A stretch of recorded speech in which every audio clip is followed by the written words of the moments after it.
بسم اللہ الرحمن الرحیم۔ میں اکرم جاوید قرآن شریف کے دوسرے پارے پر ایک سرسری نظر ڈال رہا ہوں۔ یہ پارہ احکامات کی وجہ سے بہت عام ہے۔ اللہ فرماتا ہے، اے نبی اپنا رخ مسجد حرام کی طرف پھیر دو، اب جہاں کہیں تم ہو اس کی طرف منہ کر کے نماز پڑھا کرو۔ واقعہ یہ ہے کہ پہلے مسلمان بیت المقدس کی طرف رخ کر کے نماز پڑھتے تھے۔ ہجرت کے لگ بھگ 18 مہینے بعد مدینے میں آپ ایک صحابی کے یہاں تھے، ظہر کی نماز پڑھا رہے تھے، 2 رکعت ہو چکی تھیں، تبھی وحی نازل ہوئی اور آپ نے اپنا رخ فوراً بیت المقدس سے کعبے کی طرف کر لیا۔ تب سے ہی مسلمان قبلہ رخ ہو کر نماز پڑھتے ہیں۔ اے مسلمانوں، ہم تمہیں خوف و خطر، فاقہ کشی، جان و مال کے نقصانات سے تمہارا امتحان لیں گے۔ ان حالات میں جو لوگ صبر کریں گے اور کہیں گے ان للہ و انا الیہ راجعون، ہم اللہ ہی کے ہیں اور اللہ ہی کی طرف ہمیں پلٹ کر جانا ہے، وہی لوگ سیدھے راستے پر ہیں۔ ایک کہاوت ہے، انت بھلا سو بھلا۔ اللہ تعالیٰ اسی طرف اشارہ کرتے ہیں، جب تمہاری موت کا وقت آئے گا، اگر اس وقت تم کفر کی حالت میں مرے تو اللہ، فرشتے اور سارے انسانوں کی لعنت ہے تم پر۔ جب لوگوں کو اللہ کے احکام بتائے جاتے ہیں تو یہ کہتے ہیں ہم تو وہی طریقہ اپنائیں گے جو ہمارے باپ دادا کیا کرتے تھے۔ اللہ کہتا ہے اگر ان کے باپ دادا نے عقل سے کام نہیں لیا تو یہ بھی سیدھے راستے پر نہیں چلیں گے۔ یہ اندھے ہیں، بہرے ہیں، گونگے ہیں، اس لیے کوئی بات ان کی سمجھ میں نہیں آتی۔ اللہ نے منع کیا ہے مرے ہوئے جانور کا گوشت کھانے کو، سور کا گوشت کھانے کو اور کسی ایسے جانور کا گوشت کھانے کو جس پر اللہ کا نام نہ لیا گیا ہو۔ اگر بہت مجبوری ہو تو آپ تھوڑا بہت کھا سکتے ہیں، مگر اللہ کا حکم توڑنا مقصود نہ ہو۔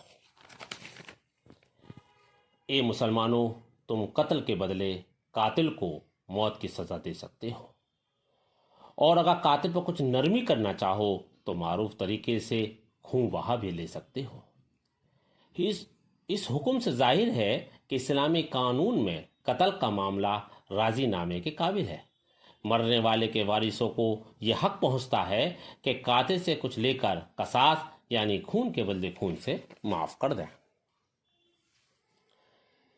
اللہ نے مسلمانوں کو پورے رمضان کے مہینے میں روزے رکھنے کا حکم دیا اور یہ بھی واضح کیا کہ اگر تم بیمار ہو، سفر میں ہو یا عورتیں حیض کی حالت میں ہیں تو تم روزہ چھوڑ سکتے ہو، مگر دوسرے دنوں میں روزہ رکھ کر تعداد پوری کرنی ہوگی۔ روزوں میں رات کو اپنی بیوی کے پاس جانا جائز ہے، مگر مسجد میں اعتکاف کی حالت میں پابندی ہے۔ عرب میں ایک رواج تھا، حج کے زمانے میں لوگ گھر میں دروازے سے داخل نہیں ہوتے تھے، بلکہ گھر کے پیچھے سے دیوار کود کر یا کھڑکی سے آتے تھے۔ ایسا ہی سفر سے آنے کے بعد کیا کرتے تھے اور اسے نیکی سمجھتے تھے۔ اللہ نے اس کو منع کیا۔ اللہ نے فرمایا نیکی تو اصل یہ ہے کہ آدمی اللہ کی ناراضگی سے بچے۔ اللہ کی راہ میں ان لوگوں سے لڑو جو تم سے لڑتے ہیں، مگر زیادتی نہ کرو، اللہ زیادتی کرنے والوں کو پسند نہیں کرتا۔ اللہ کی راہ میں خرچ کرو، احسان کا طریقہ اختیار کرو، اللہ محسنوں کو پسند کرتا ہے۔ اللہ کی خوشنودی کے لیے حج و عمرہ کی نیت کرو تو اسے پورا کرو۔ حج کے دوران صفا مروہ پہاڑ کے بیچ بھاگنا جائز ہے۔ قربانی کا جانور جب تک ذبح نہ ہو اپنا سر نہ منڈواؤ۔ حج کے دوران کوئی شہوانی فعل، کوئی بدعملی نہ کرو۔ حج کے دوران تجارت کرنا جائز ہے۔ حج کے بعد اللہ کو اور زیادہ یاد کرو۔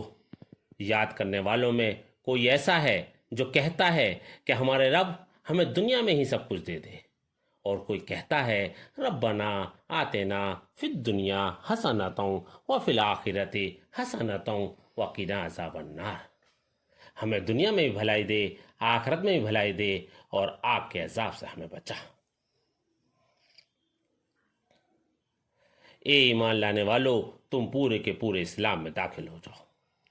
اس کا مطلب ہے کہ تم ایسا نہ کرو کہ اپنی زندگی میں آدھی باتیں اسلام کی مانو اور آدھی نہ مانو، اور شیطان کی پیروی نہ کرو، وہ تمہارا کھلا دشمن ہے۔ کچھ لوگ غیر اسلامی زندگی اپناتے ہوئے دنیا میں بڑے ٹھاٹ باٹ سے رہتے ہیں اور ایمان والوں کا مذاق بناتے ہیں۔ وہ کہتے ہیں کہ اللہ ہم سے راضی ہے، تبھی تو ہم ایسی شان سے زندگی جی رہے ہیں۔ مگر اللہ فرماتا ہے قیامت کے دن پرہیزگار لوگ بہت اعلیٰ مقام پر ہوں گے۔ رہا دنیا کا رزق تو اللہ کو اختیار ہے، جسے چاہے بے حساب دے۔ مومن عورت مومن مرد سے اور مومن مرد مومن عورت سے شادی کرے۔ عورتوں کے پیریڈ کے زمانے میں ان کے ساتھ ہم بستر نہ ہو۔ یہ اللہ کی ہدایات ہیں، جو مان لے اے نبی اسے کامیابی کی خوشخبری دے دو۔ طلاق 3 بار میں ہوتی ہے، یہ وہ میٹر ہے جس کو آج کے ماحول میں سب سے زیادہ نشانہ بنایا جا رہا ہے۔ میرے خیال سے حلال کاموں میں جس کام سے آخر تک بچنا چاہیے وہ طلاق ہے، اور اگر طلاق کی نوبت آ ہی جائے تو 2 ماہ میں 2 بار طلاق دی جائے، اور اس درمیان آپسی رنجش کو دور کرنے کی ہر چند کوشش کی جائے، اور اگر پھر بھی بات نہ ہی بنے تو تیسری طلاق دے دی جائے۔ اس کے بعد وہ عورت اس آدمی کے لیے جائز نہیں، الا یہ کہ اس کی دوسری جگہ شادی ہو جائے اور وہاں کسی وجہ سے طلاق کی نوبت آ جائے تو عدت کے بعد پہلے مرد سے شادی ہو سکتی ہے۔ میری سوچ یہ ہے کہ اللہ نے یہ قانون اس لیے بنایا ہے کہ لوگ طلاق کو مذاق نہ بنا لیں، اور پھر جب طلاق ہو ہی جائے تو اللہ فرماتا ہے بھلے طریقے سے رخصت کر دو، اور رخصت کرتے ہوئے ایسا کرنا تمہارے لیے جائز نہیں، جو کچھ تم انہیں دے چکے ہو اس میں سے کچھ واپس لے لو، انہیں پوری مہر ادا کرو۔ اگر طلاق اس سے قبل ہو گیا کہ تم نے ان کو ہاتھ لگایا تو آدھی مہر ادا کر دو۔ طلاق کے بعد عورتیں اپنے کو 3 پیریڈ آنے تک روکے رکھیں، اور اگر شوہر کا انتقال ہو گیا ہے تو عورتوں کی عدت 4 ماہ 10 دن کی ہے۔ اس مدت میں شادی کرنا منع ہے، ہاں رشتے کی بات وغیرہ ہو سکتی ہے۔ عورتوں کو یہ جائز نہیں کہ ان کے پیٹ میں جو کچھ ہے وہ اسے چھپائیں۔ بچوں کو دودھ پلانے کی مدت پورے 2 سال ہے۔ اس دوران بچے کے باپ پر لازم ہے کہ وہ کھانا، کپڑا، خرچ ادا کرے۔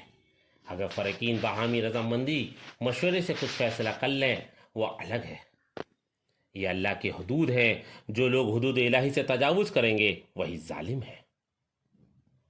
میرا مشورہ ہے اگر کہیں ایسی نوبت آ جائے تو علماء دین سے مسئلہ ضرور پوچھ لیں۔ تم نے ان لوگوں کے حال پر کچھ غور کیا جو موت کے ڈر سے اپنا گھر بار چھوڑ کر نکلے تھے اور ہزاروں کی تعداد میں تھے؟ اللہ نے ان سے فرمایا مر جاؤ، پھر اس نے ان کو دوبارہ زندگی بخشی۔ یہ اشارہ بنی اسرائیل کے واقع خروج کی طرف ہے۔ سپارہ نمبر 6 میں اس کی تفصیل بیان کی گئی ہے، اور اس پارے کے آخر میں بنی اسرائیل کا ایک قصہ بیان کیا گیا ہے جو موسیٰ علیہ السلام کے بعد پیش آیا۔ لوگوں نے نبی سے کہا ہمیں اپنے گھروں سے نکال دیا گیا، ہمیں بال بچوں سے جدا ہو گئے ہیں، ہم پر ایک بادشاہ مقرر کر دو، ہم اللہ کی راہ میں جنگ کریں گے۔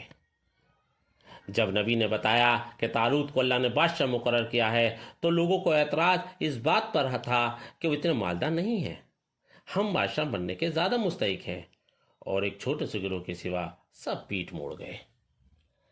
نبی نے بتایا طالوت کے بادشاہ ہونے کی علامت یہ ہے کہ اس کے عہد میں وہ صندوق تمہیں واپس مل جائے گا جس میں آل موسیٰ اور آل ہارون کے چھوڑے ہوئے تبرکات ہیں۔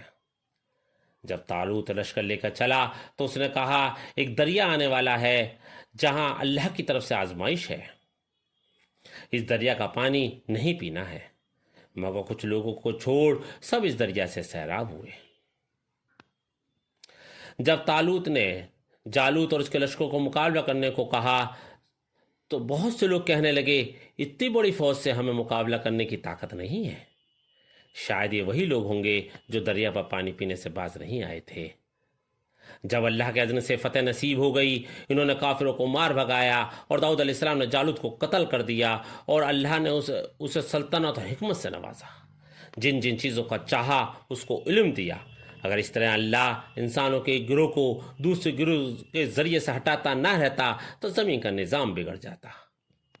اور اے محمد صلی اللہ علیہ وسلم، یہ اللہ کی آیات ہیں جن کو ہم ٹھیک ٹھیک تم کو سنا رہے ہیں، بے شک تم رسولوں میں سے ہو۔ یہ تھی قرآن شریف کے دوسرے پارے پہ ایک سرسری نظر۔ یہ اس پارے کا مکمل ترجمہ نہیں ہے۔ یہ ویڈیو صرف اس مقصد سے بنایا گیا ہے کہ لوگوں میں قرآن پڑھنے اور سمجھنے کی لگن بڑھ جائے۔ اے اللہ، اس میں اگر کوئی بھول یا غلطی ہو گئی ہو تو معاف فرما اور میرے ماں باپ کی مغفرت فرما، آمین۔ جن کی بدولت آج میں یہ